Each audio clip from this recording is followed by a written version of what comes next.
Gəldik yoldaşlar nəyə? Deyir, aşağıdakı məsələlər üzrə referendum keçirilə bilməz.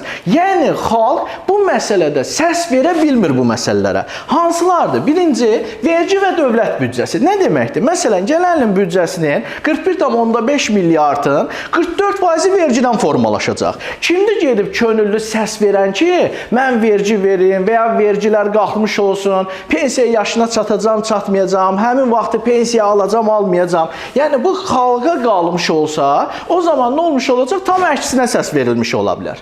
İkinci nədir? Amnistiya və əfv etmə. Amnistiya Milli Məclisin səlahiyyətində olan məsələdir. Əfv etmə isə prezidentin səlahiyyətində olan məsələdir. Bəs fərqi nədir? Amnistiya ümumiyyətlə Yunan dilindən bağışlanma deməkdir. Cəzasının yüngülləşdirilməsi və ya ümumiyyətlə əfv edilmə kimi nəzərdə tutulur, bağışlanma kimi.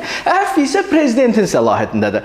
Amnistiya müəyyən bir kateqoriyaya şamil olunur, müəyyən bir qrupa şamil olunur. Orada fərdi qaydada nəsə nəzərdə tutulmur. Əfv isə fərdi qaydada ayrı-ayrı şəxslərə şamil olunur. Gəldik növbəti seçilməsi, təyin olunması, təsdiq olunması, müvafiq olaraq qanunvericilik, icra hakimiyyəti orqanlarının səlahiyyətinə aid edilmiş vəzifəli şəxslərin seçilməsi, təyin olunması, təsdiq edilməsi. Məsələn, indi niyə görə belə bir şey var? Məsələn, baş nazirin seçilməsi, hansısa nazirin seçilməsi.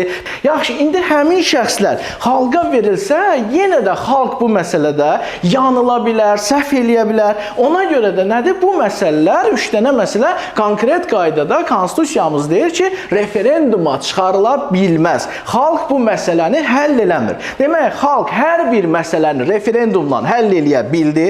2 dənə məsələ yalnız və yalnız referendumla həll olundu. 3 dənə məsələ isə referenduma ümumiyyətlə çıxarılmadı.